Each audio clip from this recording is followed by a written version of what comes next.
اہل سنت کا ہے بیڑا اور اصحاب رسول، اہل سنت کا ہے بیڑا اور اصحاب افواہ پھیلی کہ حضرت عثمان غنی کو شہید کر شہید کر دیتا گیا، انہوں نے شہادت کا بدلہ گنا سارے سلام نے اپنا وہ ہاتھ بلند فرمایا جب وہ کھالے پہ جناب قرآن دے اندر اللہ بیان فرمایا وہ ہاتھ بلند کیتا جنہی اتنی طاقت ہے اشارہ کرے چلے ڈوٹ پڑے تھی کو محبوب علیہ السلام عمرے دی ارادے کے نام نکلے نا جنہوں نے حدیبیہ کے موقع تے پہنچے مشرکین مکہ نے آ کے محبوب علیہ السلام کا راستہ روک دیا، راستہ جو روک دیا محبوب علیہ السلام چونکہ احرام کی حالت کے اندر ہیں، آپ جنگ رہے چاہتے لیکن مشرکین عرب کا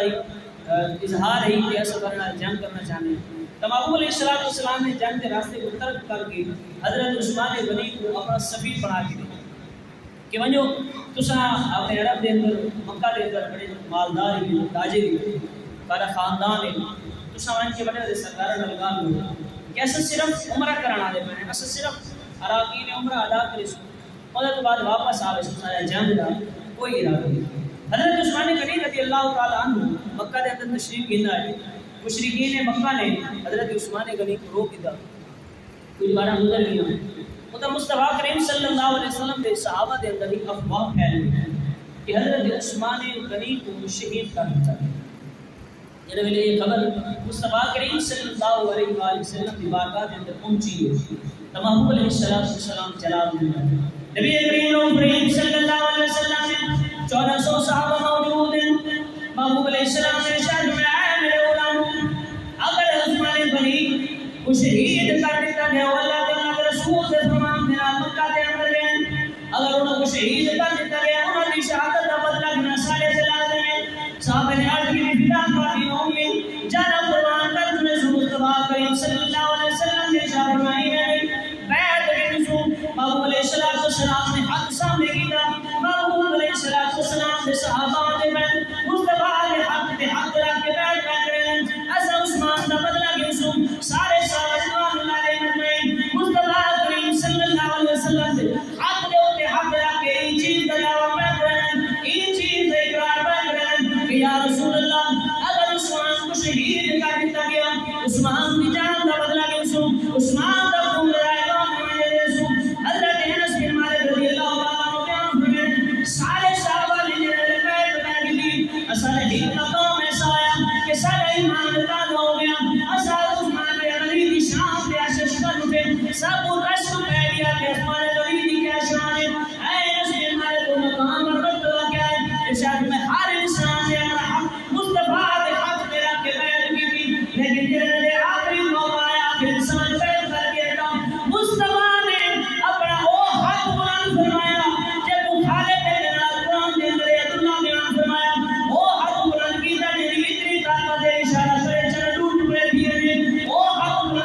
اشارہ کرے سورج واپس آوے وہ اپنا ہاتھ بلند کیتا برتن کے اندر کر کے آلے کائنات پانی میں چشمے جاری فرما چھوڑے اپنا وہ ہاتھ بلند کیتا اشارہ کرے درخت چل کے دوائیاں دے وہ ہاتھ نے بنا اشارہ کرے پتھر پر کلمہ پڑھ کے دوائیاں دے محبوب علیہ السلام نے اپنا ہاتھ بلند کر کے ارشاد فرمایا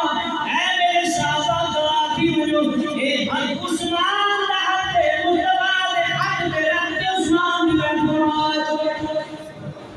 مصطفیٰ نے اپنے حق کو عثمان کا حق قرار دیا، وہ حق جب اللہ تعالیٰ نے ید اللہ کا مقام عطا فرمایا کہ محمد علیہ السلام نے اپنا حق عثمان کا حق قرار دے کے بیعت کی حالت جناب نے قرآن کی آیت نازل فرما چکی، ارشاد میں لقد رضی اللہ عن المؤمنین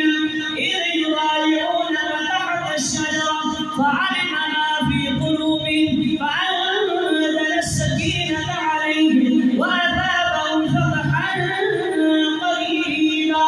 وہ لوگ جنہوں نے عثمان غنی کا بدلہ گرانے کا دعویٰ کیا، جنہوں نے مصطفیٰ کے نال وعدہ کیا، جنہوں نے چیز کا اقرار کیا، اگر آج وہ لوگ واقعی عثمان غنی کا دفاع کیوں نہ کرتے ہو، عثمان غنی کے کردار کی حفاظت کیوں نہ کرتے ہو،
انہیں تو ہاتھ بغیر کوئی گزارا نہیں یہ واسطے آلہ قدیم الفرقان شاہ امام محمد رضا خان فاضل بریلوی رحمۃ اللہ علیہ نے فرمایا